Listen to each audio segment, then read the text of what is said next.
Hello and welcome to Jeanette's TV and Jeanette's TV podcast. I'm your host, Jeanette Burke, live on the red carpet for day 2 of the Canadian Screen Actors Awards. This time we're focusing on cinematic and television series. We're going to be seeing Ryan Reynolds, Catherine O'Hara, and many more stars. And if you haven't already done so, please click the link below to subscribe to our YouTube channel.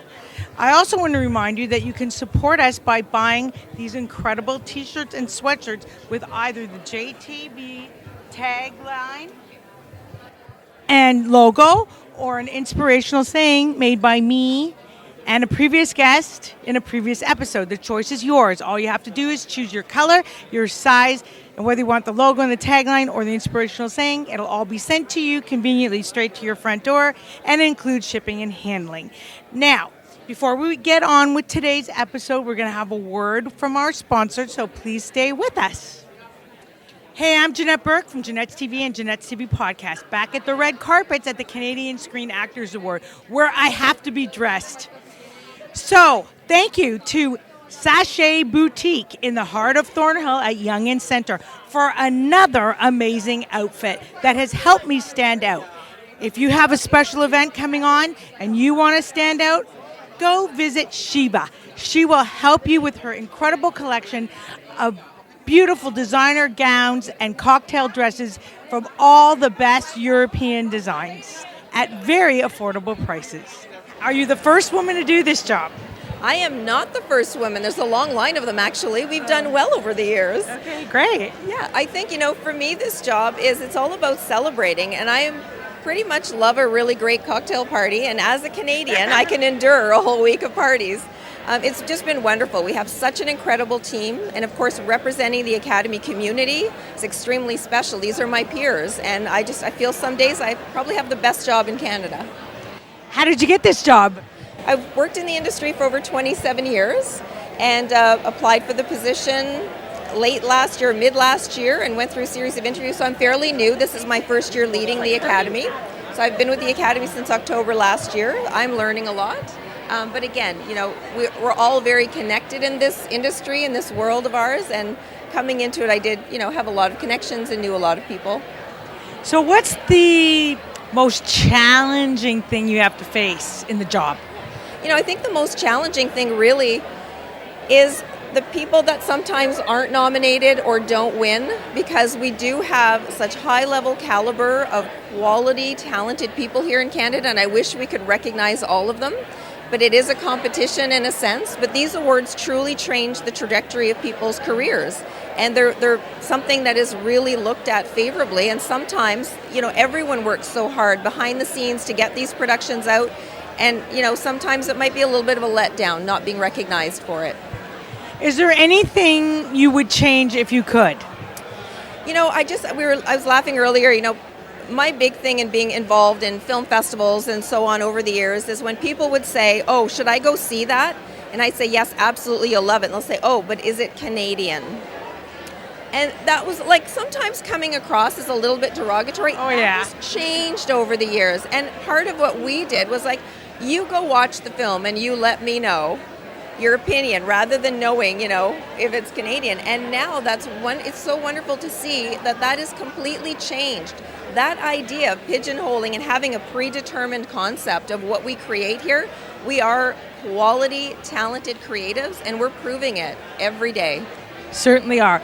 I want to thank you so much for taking the time to talk to me today. It's been very nice meeting you. Nice meeting you as well. I hope to see you back tomorrow night. We will be here. Awesome. Thank you. All right, so tonight is a little different than last night. We're expecting some big names, Ryan Reynolds being one. What do you feel Ryan has done for Canadian television and cinema? Well, we're all going to see that tonight. We're going to celebrate how immensely generous he's been, and he's so incredibly modest still about everything he's accomplished and he's done. He's given so much to this country that we're so thrilled to be able to focus on it and highlight it tonight. He's a big, generous heart, and he's successful, and he admits that he's successful, and it's his time to pay it forward, and that's what he's all about. You don't get many like him. You don't, although, Canadians can be very modest, and we do have those quiet philanthropists that are always the ones out there doing things, and he has been a little bit like that. But the thing is, he's Ryan Reynolds, so how can you be quiet about doing great things? People are going to notice. So, of course, it's time to honor his wonderful generosity. I agree, and I know he's starting something in Markham, a new studio, so that'll be great for the city as well. Absolutely. Look at these sound stages being built across this country. I mean, our industry is just propelling forward, and he's part of it. He's, one of these things that's helping make it happen. So we're, so excited that he's Canadian, really. And we're so blessed to have people like Ryan, like Michael J. Fox, like Pamela Anderson, who say, you know what, I am Canadian, and I'm coming home, and I'm going to give back to Canada. We're going to make Canada on the map for the movie and TV industry. It's so true. Without those key ambassadors, it would be really hard to encourage even the next generation of emerging people, right? They really stand out as icons to all of us, and you're absolutely right. It takes that level of celebrity to draw in the next emerging talent. Well, I look forward to seeing more tonight. And I thank you again for coming and talk to me today. Oh, thank you so much for being here. It's been great. Thank you. Take care. See ya. Thank you.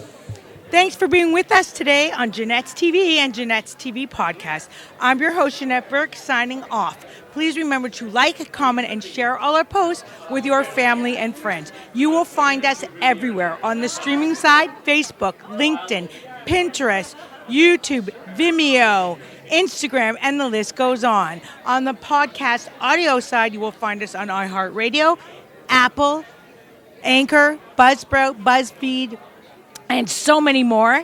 For a complete list of where to watch and listen to us, please check the link in the show notes below. And until next time, continue to be fabulous. And so I recognize the fact that I am breathing utterly rare air standing up here today before you. There's nothing that I do in this space at all that doesn't involve my wife, Blake. So she shares this honor with me in every way.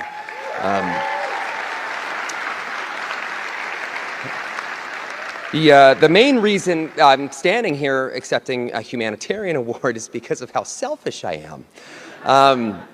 If you think I'm a humanitarian, it's in large part due to so many people who carry the burden of this work every single day, far away from the limelight. People who, like me, understand that my platform can be spent, literally and figuratively.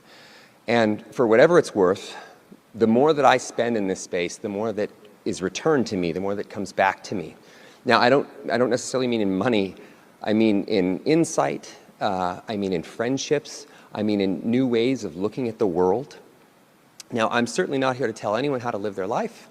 But I will say that for me, filtering my perspective and my energy through a prism of empathy and service has made my life better. It's made it fuller. It's made it more purposeful. And it's generally helped guide me away from being chewed up and shot out the asshole of show business. But the thing that I love most aren't the lovely trophies and these borrowed tuxedos.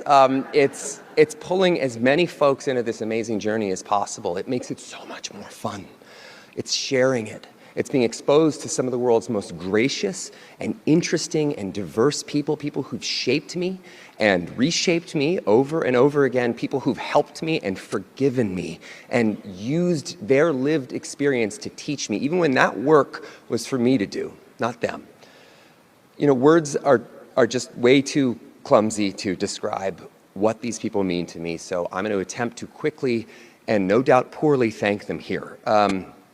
First off, I want to thank the Coady Institute at St. Francis Xavier's University. I want to thank Dr. Marie Delorme, who's given me more of her precious time than any one person could possibly deserve outside their own family. I want to thank the legendary Lisa Cherendoff, who has opened my eyes to so much at Sick Kids Foundation. Dr. Haley Wickenheiser, as well, for introducing me to Sick Kids, and the late Grace Bowen, who was the greatest damn kid, just the greatest. And she left an incredibly lasting legacy that has changed so many lives, not the least of which my own. I want to thank John Millar at Water First NGO Tanya Little at Food Banks Canada, Jennifer Hall and Mark Aston at Covenant House, Vancouver and Toronto, respectively. And I'd like to thank my mom, Tammy Reynolds, who has led with compassion her entire life and taught all of her sons, Patrick, Terry, I want to say Jeff, and me, everything we know. And, you know, my father, who couldn't be bothered to live long enough to see this moment, but I can guarantee you a moment like this would mean more to him than I think anyone. And the last thing, I swear to God, last thing, I want to thank my other parents. I want to thank Vancouver, British Columbia. And I want to thank, I'd like to thank Canada for helping me start life with an awareness of all this country's beauty, its imperfection, and a desire to make it better. So thank you very much for this incredible honor.